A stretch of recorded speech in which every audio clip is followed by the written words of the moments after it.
been a minute since I did a video in this group.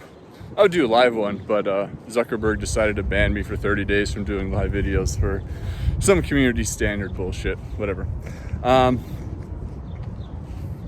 want to talk about hypervigilance and being in this box of repetitive, familiar experiences and behaviors. Think Groundhog Day, same shit, boring, dull, limp, lifeless, etc.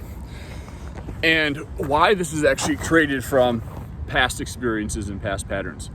So if we had experiences in the past, we can call them traumatic, we can call them hard, we can call them full of suffering. It doesn't really matter what the label is, but you can feel the density of that experience. We have a tendency to want to protect ourselves from that happening again. Like, that shit sucked, I don't want to experience that again. So we become on guard. So what that means is that our central nervous system is very heightened, looking for threats, looking for problems, waiting for the other shoe to drop. So we're always on edge, stressed out, anxious, burnt out, overwhelmed, that general state of what the fuck is this shit? This sucks, I don't want to feel this way. So this is a conditioned pattern. And the important thing to recognize is you are not your conditioning. It's just noise that's happening up here. And with that, there's this aspect of an identity that can be created. So if you have this identity of someone who is seen as resilient, as strong, as can handle anything that life throws their way, as being the hero, as being the savior, as being the protector, then you're also going to be looking for problems, in which there aren't any, to uphold this identity that you've created. So this is a feedback loop that happens again and again and again. So there's two components. There's the hypervigilance, due to the expectation or the imagination of an outcome, which ironically enough creates the scenario more often than not. And then there's the attached identity that's created around it. So with any challenge or struggle in life, it always comes down to this core identity piece that we've created. This is who I am, this is how I want to be perceived, and I'm going to cling on to that because that's who I think I am. That's who I think I need to be, because that's what I know, and that's what I built my life around. And creating a new identity is not the fucking answer, because that's just a more sophisticated, slightly better form of the ego trying to attach itself and put itself in another box. And so the thing is that you have to stop living your life through this construct of belief, outcomes, and how. Because that will fucking drive you insane. That creates the stuckness. That creates the, I don't know what to do. Because a belief is simply an accepted truth based off evidence that's collected. And so if you're taking evidence from the collective matrix and from the collective paradigm and from the material world, well, that's what you're going to experience again and again and again. And so changing your beliefs doesn't really do shit, because the matter is still there, because you're still operating from the paradigm of beliefs to begin with. And so there's two parts here, right? There's your mind, who needs beliefs, who needs certainty, who needs safety, who needs security, who needs to know all the steps, all the information, all the details, all the things. And then there's you, who knows all the fucking time what the move is to make. And so when we can observe and witness our conditioning and our ego play out without accepting it as true, then shit gets a lot fucking better. Because the mind is no longer the authority. You're not a slave to what's happening in the physical world. You don't get moved by what's happening in the physical world. And what we mean by that is that circumstances don't fuck up your game, because you're not attached to it, because you actually can see it for what it is and not the surface level experience which the conditioning wants to identify with.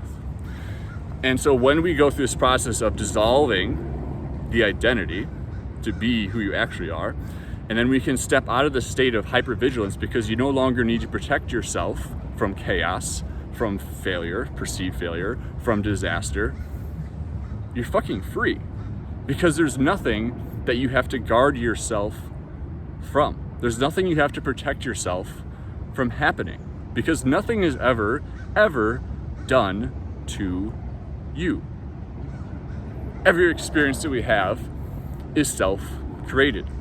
And when we recognize that I'm creating this experience from me so I can disrupt the bullshit and my patterns that I'm in, then it's like, oh fuck, this is the perfect experience. Even if that experience seems pretty fucked up and undesirable, it's perfect for you, because that's the very thing that has to be dissolved. That's the very thing that has to be dismantled. And if it's not, it's the same fucking cycle over and over and over again. And when we can see what we perceive to be problems, because our mind is going to take the situation and say, this is a bad situation for me. Well, how do you know it's a bad situation for you? You don't. Because every experience is inherently neutral when there's no meaning applied to it. And as soon as you apply meaning to it and say, well, this is what it means about this situation, this is what it means about me, you're going to punch yourself right in the dick. Because then you're going to collapse. Then you're going to be stuck in this shit. And then you're going to go back to the overthinking, overanalyzing, and pretending not to know what the move is. So once we drop all of these labels and these boxes that we try to put experiences in and try to think about how to navigate them and no longer do that shit, you have access to a higher intelligence within you that lays out the next step for you. And that's the thing. It's like, people always want to know all the fucking details about how it's going to happen. That shit's going to fuck you up, because you're going to stay paralyzed collecting more evidence and more information before you pull the trigger. And you know what? It's never going to be enough. It's never going to be fucking enough, because you're still so tied into the material world to make a choice. And as long as you're tied in the material world, you're never going to be able to actually experience the quality and depth that you're actually here for. And that's the thing.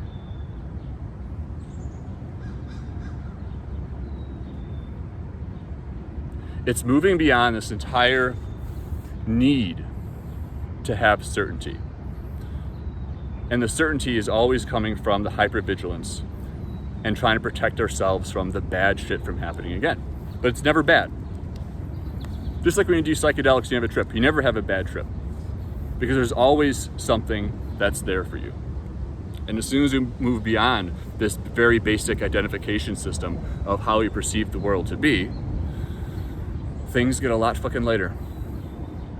They don't necessarily get easier, but you also don't want easy, but things get a lot lighter. And it's so much easier to navigate every situation because you're not hooked into the situation.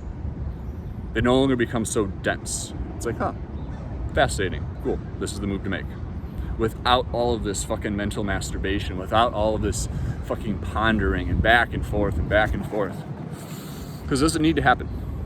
It doesn't need to exist. So to sum this up, don't look towards the future to make decisions for you, because you have no idea what the fuck it's actually going to be. And who you are at the core actually doesn't want to know. Your conditioning wants to know, but you don't. Because if you know what's in store for you, it's boring. You already know what's going to happen. It's watching the same fucking movie 100 times and refusing to put a different one in because you want to know what happens at the end of the movie, what the character arcs are, what the plot is, all that shit. So, just recognizing that what happens in your head in terms of your beliefs, your thoughts, your perspectives, your standards, your morals, all of that is collective conditioning. It's not fucking real. It's bullshit. And so when you allow yourself to step outside of that and go against everything that you thought was true, because if you're in this group, there's something about what I communicate that resonates with you. And so it's entrusting yourself in that. Not trusting me, trusting yourself in that. It always comes back to presence. Because when you're present, you don't need to know, because you already know.